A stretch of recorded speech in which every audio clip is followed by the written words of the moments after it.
Charting Toward Intimacy covers mature topics. Listener discretion is advised. Charting Toward Intimacy covers mature topics. Listener discretion is advised. Welcome to Charting Toward Intimacy, where we're expanding the conversation around Catholic sexuality. We're your hosts, Ellen and Kathleen.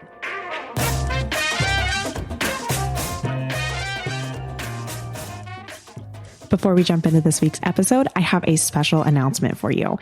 Kathleen and I are starting an exclusive online community for our biggest fans in just a few short weeks. In the community, you will get the full video recording of each podcast episode, as well as monthly live Q&A sessions with me, Ellen, plus some other fun bonuses. We're launching this in just a few weeks, so we wanted to offer a pre-sale deal for those of you who are ready to jump in now. Normally, it'll be $5 a month to be part of the community, but here's our pre-sale deal. For $15 today, you'll get access to the community for 6 months once we launch it. That's half price. We're launching this community for a few reasons. First off, as the podcast has grown, we've realized how hard it is to connect with our listeners on a personal level. We want to have conversations with you, and this community is a place where we can connect and have those conversations on a deeper level with you, our listeners. Also, being a part of the community helps to support the ongoing costs of this podcast so we can continue to create quality content for you. Click the link in the show notes to get the pre-sale deal of 6 months for the price of 3. Welcome to this week's episode. This is a super special episode. We actually have a guest. This is the first time that we have had a guest since Kathleen has officially joined as co-host. So of course we had some technical difficulties, but we made it work. We got our recording. Thank you, Lord. But this, before we jump in, this month, May, is for our mother. We honor Mary during the month of May. And Kathleen and I have just been reflecting on the fact that there is a lot to pray for when it comes to, NFP and marriage and all sorts of things. So we have different prayer intentions. Each week of the month of May, we're going to be sharing them on the podcast before the episode starts. And we're going to ask you guys, our listeners, to offer something for this intention. And we're going to be putting together a spiritual bouquet for our Mother Mary.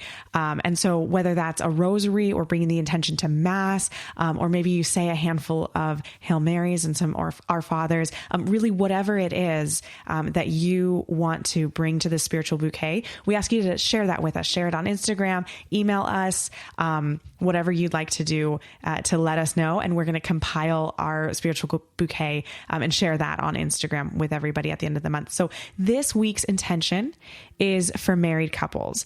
We pray for an overall embracing of marriage vows and an increase of the gift of self between spouses. And we especially pray for those couples who struggle with periodic abstinence and NFP.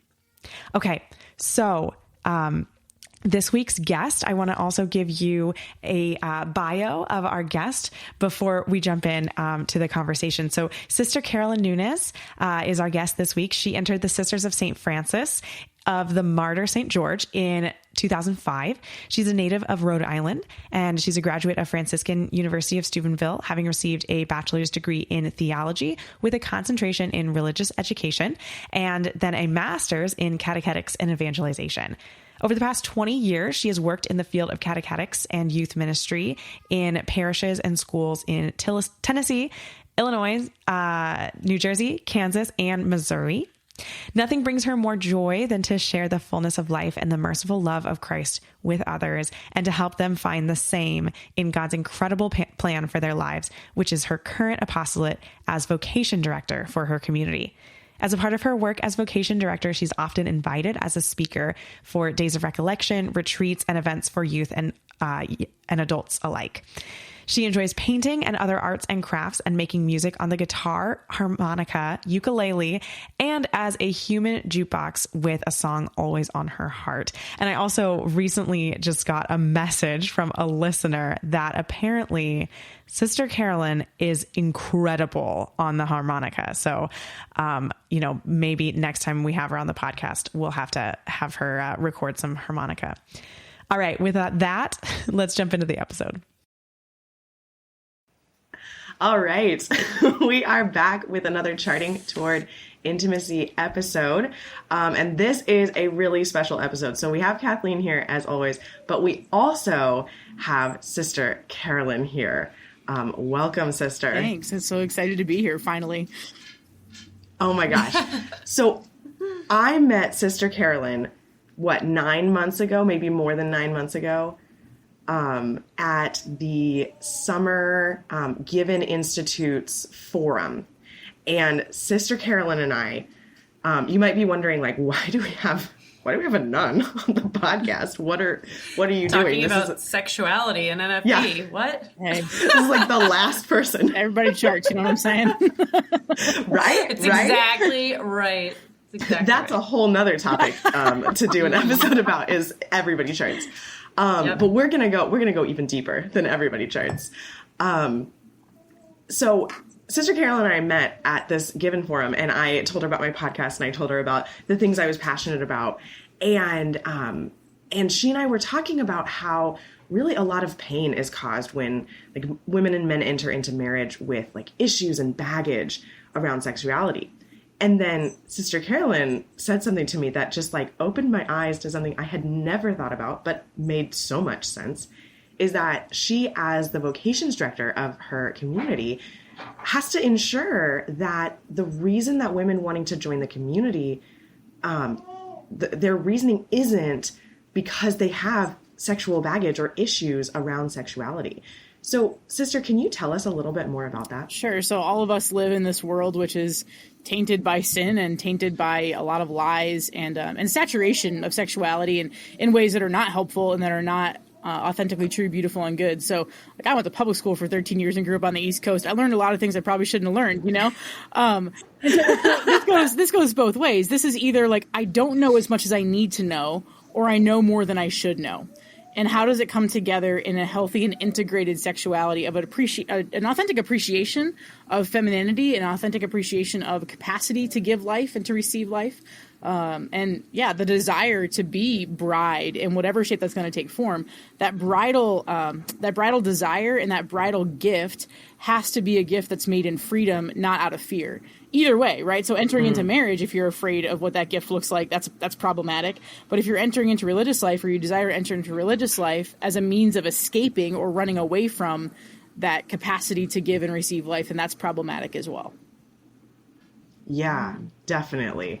And I feel like I see this come up like with people that are already married, and they kind of retroactively look back and say, wow, I entered into this marriage like with the wrong mindset about unity and sexuality and, you know, gift giving and things like that. So, I mean, I feel like it's actually fairly common in marriages to see this. Would you say that this is a common issue that comes up as you're, you know, talking with women interested in joining? I think definitely in discernment, in the conversations that I have with women, usually these are not the conversations we have the first day, but they're conversations that come up as I'm accompanying them. And that's not the first question you ask. Yeah, you know, sister? it's not. I feel like maybe I should ask where they're from first, you know? You know, maybe. but there is something to be said for like these conversations are so important. And my goal as a vocation director is to accompany a woman to a point where she feels free enough to share with me without my need to ask. Like I do need to ask, but my goal is that like if it comes to it and a woman desires to ask for an application to the community, and I sit down and ask what I call the super personal questions that I don't ask until you're right about ready to ask for an application. Anyway. Well, that name just rolls off the tongue. Just rolls right off the tongue, yeah. Do you have that list? Like, is that printed out? I do. Is that something you have on your desk? I do print it out. Yeah. And there are things that have been added to it over the past couple of years. I sat down with a priest friend who's a psychologist as well, and he said, you know, you really need to ask women about, like, how many images of you are out there, and that, like, you know, what's your social media, and like what's your like have you sent images of yourself, like, you know, like sexting and stuff like that, like that stuff you need to know that, and like was it with or was it when you were a minor, or like all those kinds of things. I was like, that was not on my radar, even though I went to public school and grew up on the East Coast. Like those were not things that I was thinking about. So anyway, I think the original question you asked was like, how do we start having these conversations? First of all, there's a growth in trust for a woman to be able to reveal her heart and to share, like, hey, these are some of the wounds that I have. These are some of the experiences that I've had. And to not be afraid of those things, and for me to not be afraid of those things. And that takes work on my part as well. And it's taken some retroactive healing and kind of growth on my part to be able to receive other women and their stories, knowing that some of that stuff's going to touch my own story too. Yeah. Wow. I just want to sit with that for a second. Yeah, I know. That's what I was. Because, what Kathleen and I do is every week we get to sit down and talk about some issue around NFP or sexuality or theology or marriage or something like that. And, we share our advice and we share all this. But I think it's so important to remember that, sharing this stuff, it has to come from a place of healing. Yes. First. Right. And so, as you're chatting with women who are, well, I mean, you're doing more than chatting. You're having a deep conversation at that point. We get there, you're right. As you're talking with, that's not a casual coffee chat. But, your conversation has to come from a place of healing, that this is work that you have done and are still doing. We've never arrived or anything like that. And I think Kathleen and I say that on the podcast a lot. Like the last couple of episodes that we recorded were kind of out of our comfort zone of these are things we are not done with. But we're things still that we've healing. started. Exactly. Yeah. And we have started. And this is my 7th year as vocation director, so I've seen a thing or two at this point. And I remember my first year when I started, one of the sisters said to me, "You're vocation director for you, right?" And I was like, "Oh, but I mean, like I've made final vows, and I know that this is what I'm all about." And and then like within a month, I was like, "Oh, Jesus, you want to talk about that one thing? You want to talk about that little wound?" Oh, I thought you want to pull that one out right now? Didn't we just do that? Like, are we? Oh, you want to do more with that? And thanks be to God. Like, thanks be to God that things kind of started to come to the surface at that point in my first year as vocation director, because that just sent me on this path of intense spiritual direction and a little bit of time in therapy and being able to integrate some of that, so that now when women bring things to the surface, I'm like, cool, great, I love it. Like I'm not afraid of that, because I'm no longer afraid of my own stuff that I didn't even realize I was still kind of afraid of.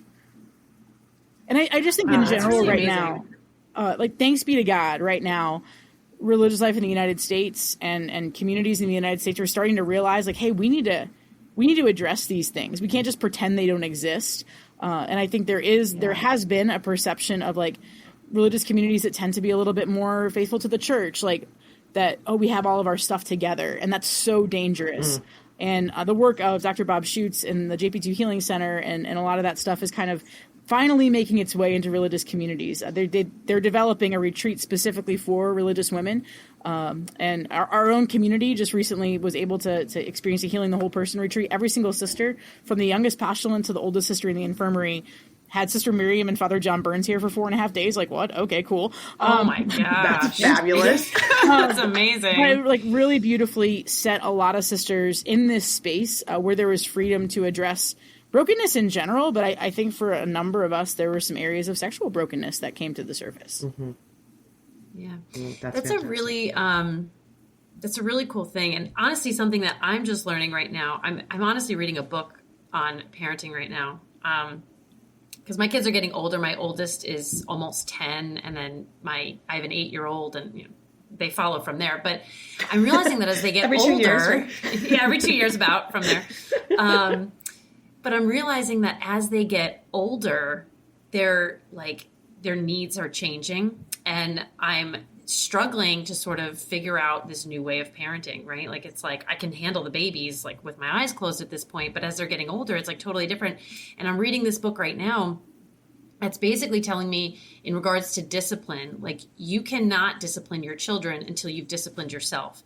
And when I really sat with that and was like thinking about it, it was just like, wow, I am like very undisciplined. Like, I mean, really, like, all these things that I'm trying to pass on and teach my kids, and I get so frustrated with, it's like, okay, but hello, beam in the eye, girlfriend? Like, do you, right? Like, it's like, you can't even do that yourself. So how do you think you're going to teach it to your kids, And I think that's exactly sort of what you were saying, sister, that with these wounds and everything, right? Like, we can't really help other women deal with these things until we've started dealing with them ourselves.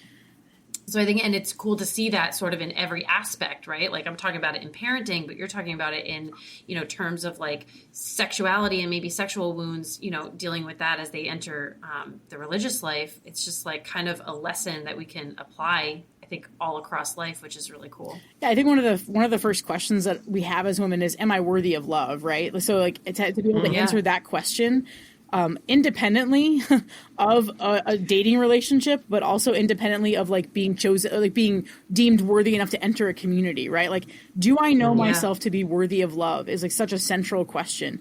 I had an experience at the Seek conference this year, actually talking to a seminarian, and he's a spiritual son of mine, and he approached me and asked me, he was struggling because he was attracted to this girl, and I'm like, good, this is really good news. Like, I'm so glad that you're attracted to this woman, and I knew, like, that's what we want. And he was like telling me about like you're a man.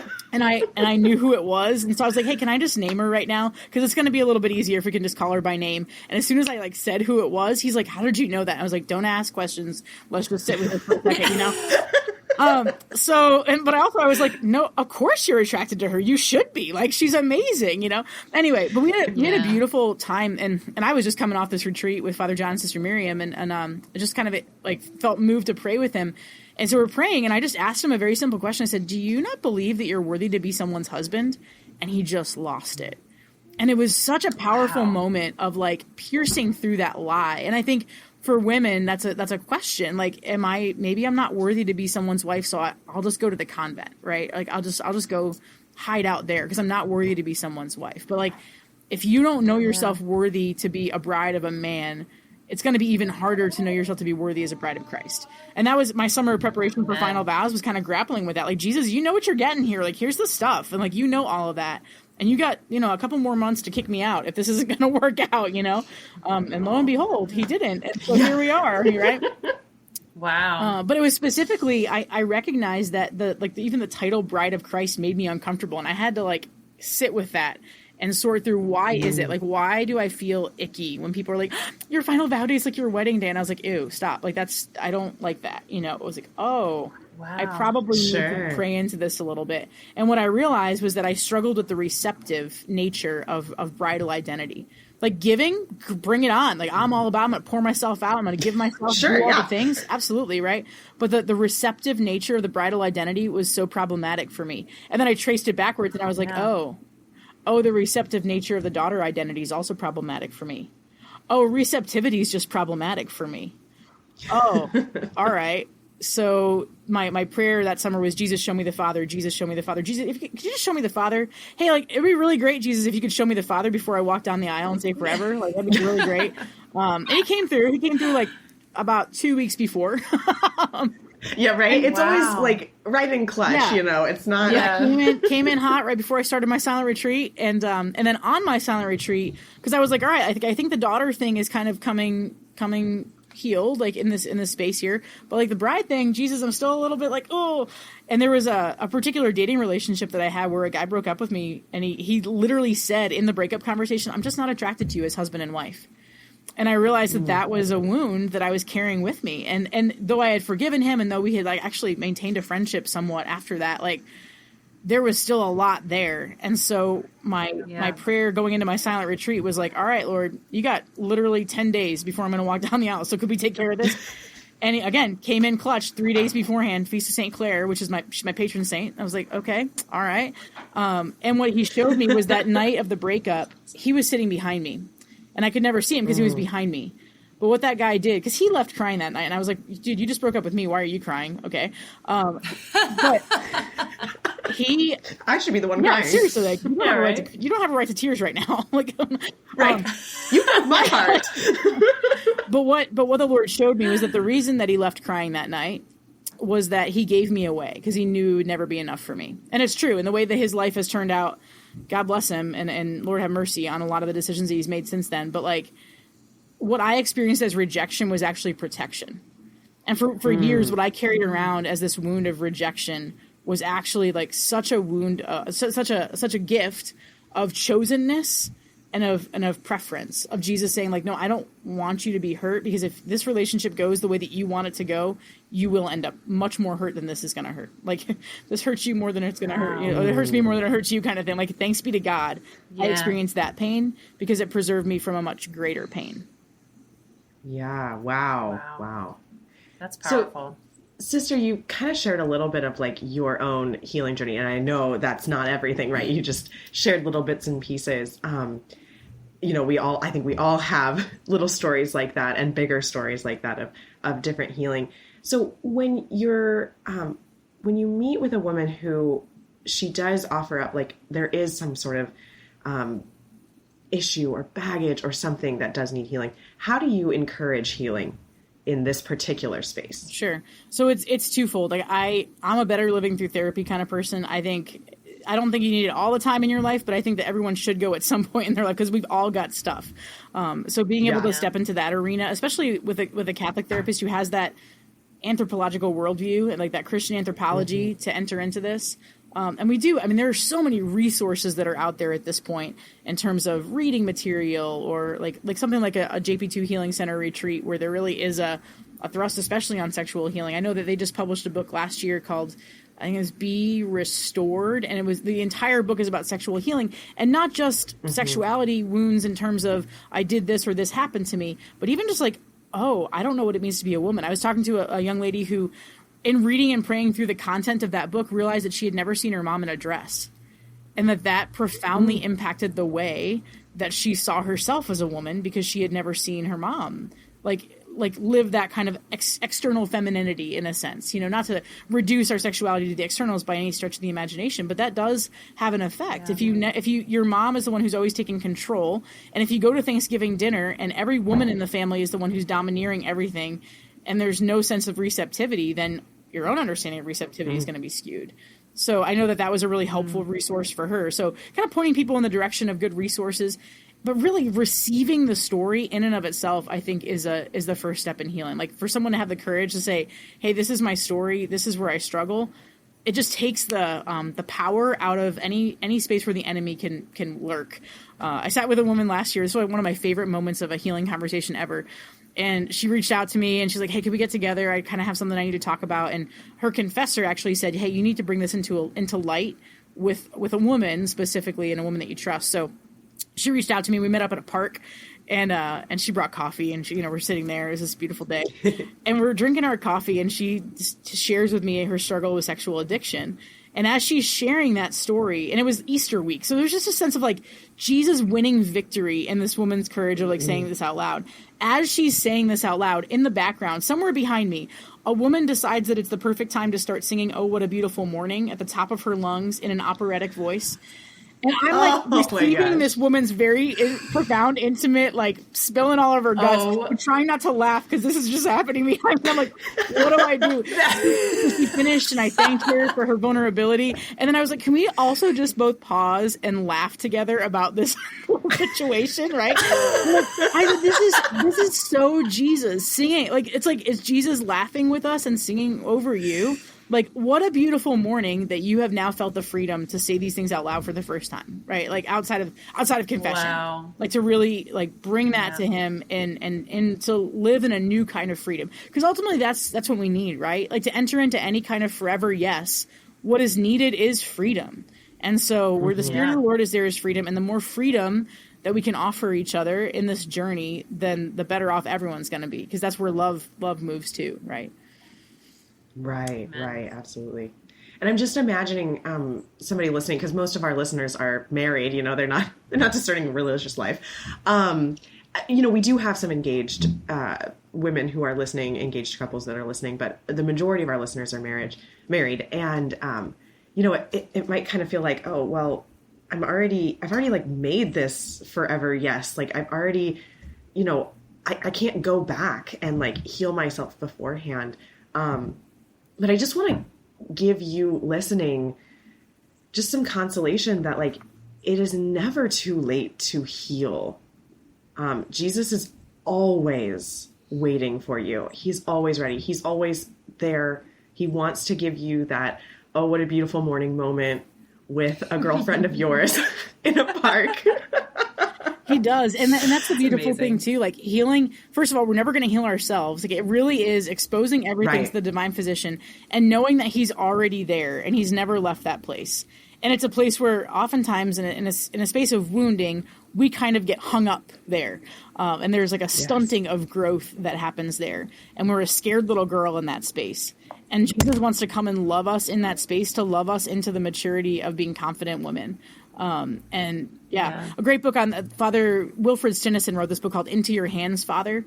And it's probably one of the best spiritual books I've read in the last 10 years. First of all, because it's only like 100 pages and I can totally get behind that. But second of all, I love that. yeah, it's like the Jacques Philippe size. And you're like, yes, every single page. Yes! for days, I have so many Jacques Philippe books. Yeah. in my Jacques Philippe cabinet is because amazing. They're so short. Okay, well, start getting on the Father Wilfred Stinnison kick because it's like same going idea. to. But this particular book really is about God's providence and the fact that we're never alone, and that whenever we recognize that we're not alone, and whenever we recognize, especially in spaces of wounding and difficulty, that we're not alone, and that the Father loves us, and that he was there, and he didn't will it, but he allowed it, and like his allowing it is so that he can give us a greater gift there. He's just waiting for us to ask, like, Lord, show me the gift you're giving me here. And how do you want to heal, to love me into a deeper healing, into a deeper maturity, into a deeper freedom? Yeah. So I have a question, sister. When women come to you and you realize, there is some healing behind sexuality that needs to happen before she can enter the religious life, where do you recommend they start with that?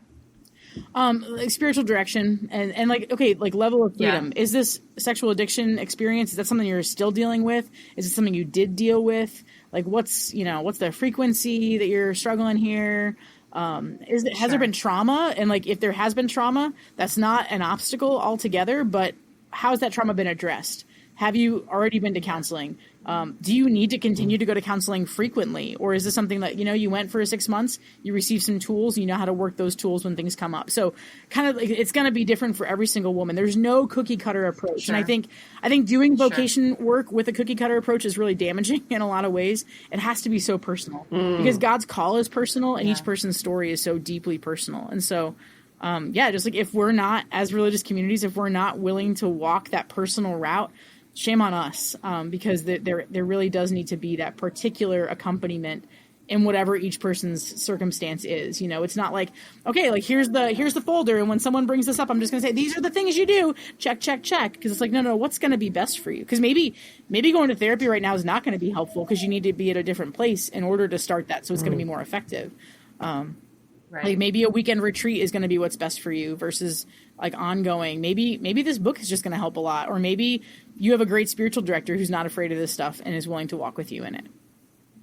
Right. I think all of us, we learn in different ways. We experience things in different ways. We experience learning and healing in different ways.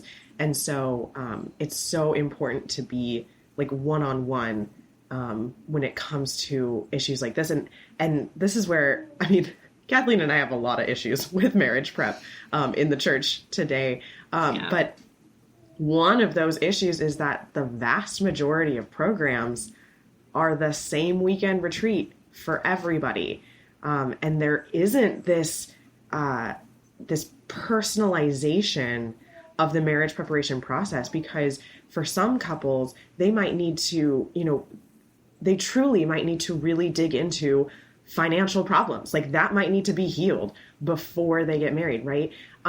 Whereas another couple really needs to like recognize the meaning behind Christian marriage and like what it actually means to have an indelible mark on your soul when you say your wedding vows, and what the meaning of sex is in marriage, and those kind of things, right? But every couple and every individual too is coming to the table needing different things.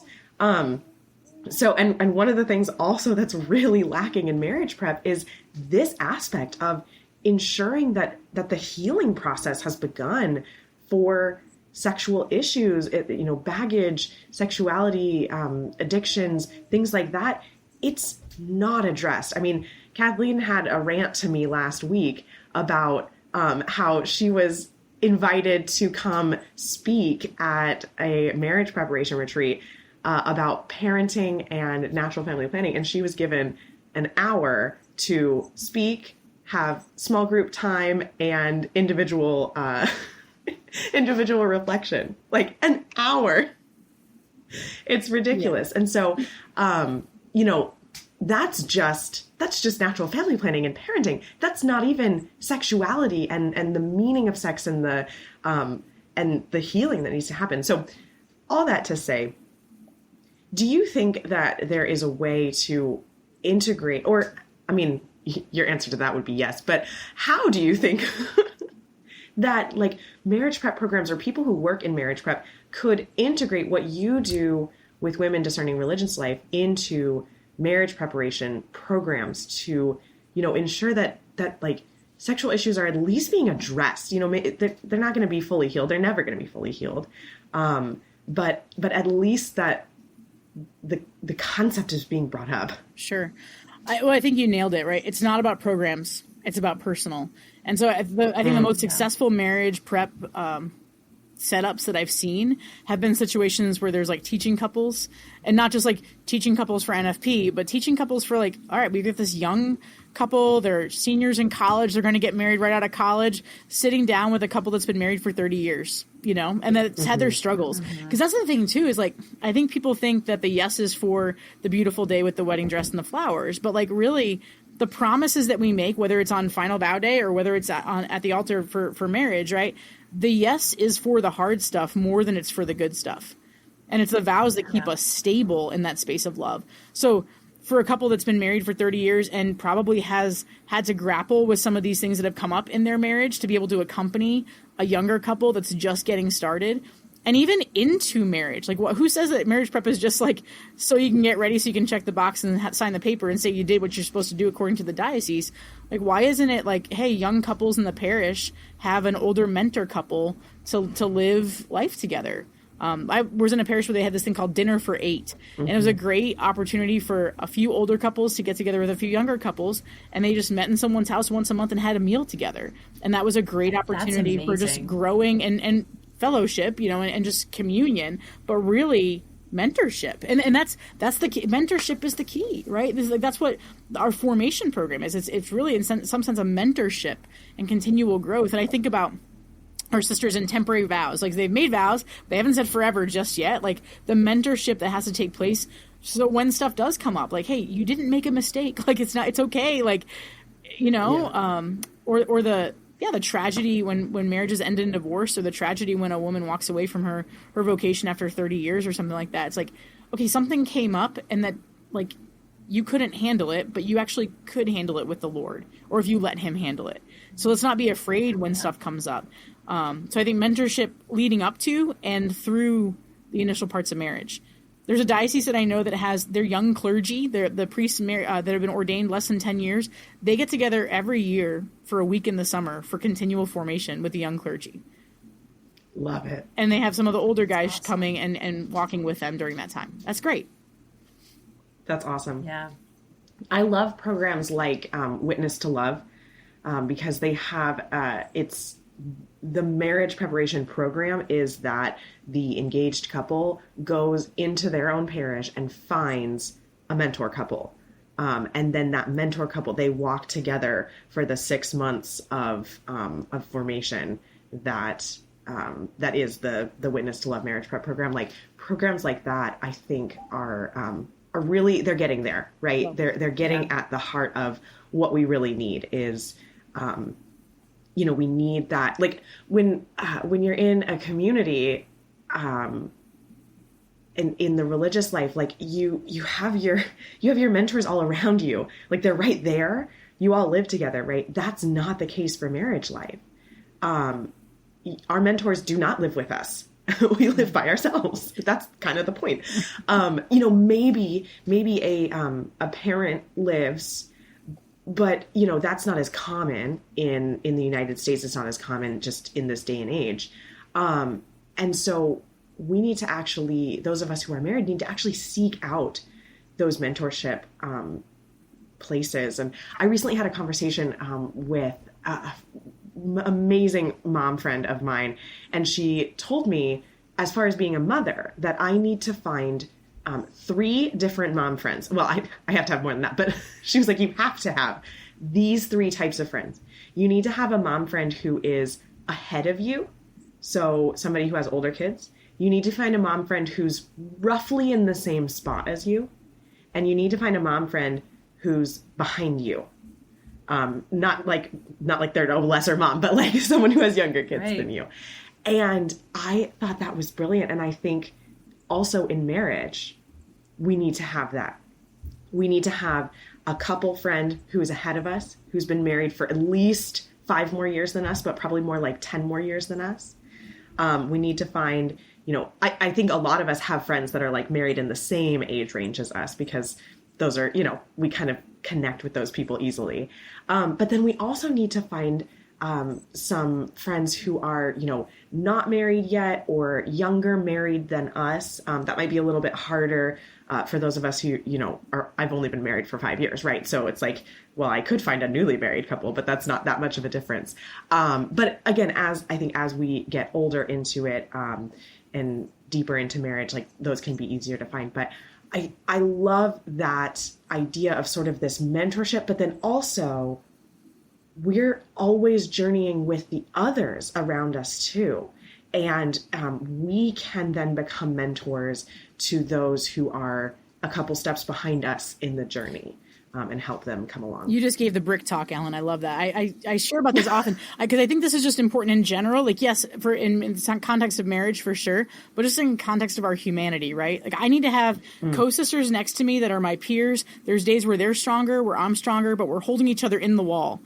I need to have bricks that are below me, that are holding me up, and that don't need anything from me in return. Like they are emotionally and spiritually supporting me, and they don't need me to do the same thing for them. But then I also need to have bricks above me that I am holding up, and that I'm not relying on them for my emotional needs to be met, but I'm just pouring myself out. And so having people in those places and the right people in those places, I think, is the key to thriving humanity in a very real way. Something else just on mentor couples. I'm just going to throw this out here. I know that for me, I needed to see a couple that lived marriage the way that I desired to live marriage. I needed to see a couple that was living their faith well, that was raising their children, maybe a little bit differently than I was raised. My parents were great. They did the best with what they had to work with. But there was nothing about their love that I was ever like, I'm just so inspired by the way that they're so in love with each other. I didn't really see that. So I needed to find a couple whose love did inspire me, and who was raising their kids in a way that I desired to raise children, so that I could look to that and say, okay, I do desire that. Like I'm not running away from something. I know what it could look like in a beautiful way. And so I know that could be a viable possibility. And I think that's what, it's just kind of statistically speaking, women discerning religious life, a lot of them are coming from families of divorce. And so there's a lot of brokenness that's there too. So to make sure that this is not a running away because, mom and dad didn't work out, so I probably could never make it work out, so I'll just go into the convent. So nope, you need to know the beauty of marriage in order to be free to enter. And I'm going to throw it out there. I think that married women who are convinced they're called to marriage also need to know the beauty of religious life too. And to not just discern the beauty of one and the crosses and the difficulties and challenges of the other. Because I think sometimes that happens. Like, oh my gosh, you just get to pray all the time. And I'm like, yeah. And I live with sisters who really annoy me sometimes, right? Like, so you can't just like think about. Sister, I am so guilty of like being in the midst of toddler tantrums and being like, oh, being in a convent must be so nice. All you do is pray all day long. Yeah. So like discerning marriage, thinking about the wedding day, but then like discerning religious life, thinking about how you don't get to see your family. Like, no. Like let's get the reality. Because you know what? If you're married, you might not get to see your family either. And that's something I hold. I'm like, you know what? If you were married and lived halfway across the country from your family because you were living closer to your husband's family, you might not get to see your family on every holiday. So this is just the vocations are less different than they are alike. I'm convinced. Either way, bride and mother. Right? Either way, it's bride and mother. Either way, it's love. Either way, it's the cross. Either way, it's conversion. But what's it going to look like in my own heart and your own heart? How is that going to be played out? How's the mystery of brideship and motherhood going to be played out in the heart of every woman? Yes. Oh, that's beautiful. Just sit with that question. Mm-hmm. Yeah.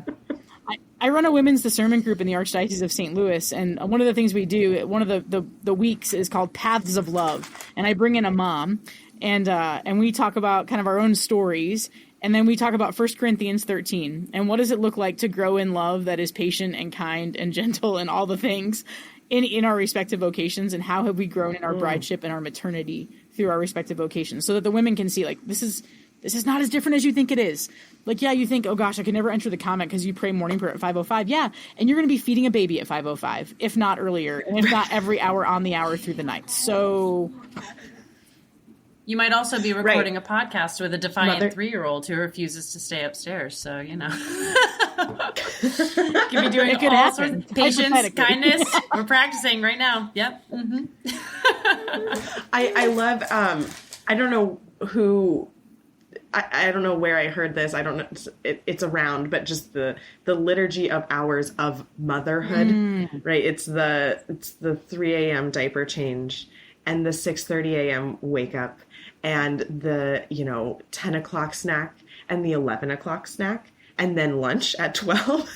And, there's these constant moments. The whole point of the liturgy of the hours is, clothing our, there's more points than this, but, clothing our whole day in prayer and bringing us back to the life of the church. Right. And so, I think a lot of times, like those things in motherhood, we always think of, oh, this is just a thing I have to do. But it's also our call to prayer. Mm-hmm. Those moments when I don't want to get up out of bed at 3 a.m, but the baby is crying. And it's like, that is my call to prayer. Like, I'm coming, Jesus. Amen. I'm coming. It's a different kind of holy hour. It's a different kind of holy hour to be with. Yeah. And it's real. Like it's my favorite thing to do is to hold a baby while I pray. Honestly, there's something about holding a sleeping baby, especially, that's like, oh, that's how the Father wants me to be. Like, that relaxed, that at peace, that trusting, to just be there. Right. So how are your 3 a.m. holy hours holding a crying baby an invitation to that intimacy with the Lord? For sure. I see it. Yeah. Yes. I love that. That's a good perspective shift that I could really use. I want my holy hour to be like on my knees in front of the Blessed Sacrament. I would love to have one of those. I haven't had one of those in a long time, but like my holy hour is also on the rocking chair, like with the baby rocking back and forth. Yes. And amen, for sure.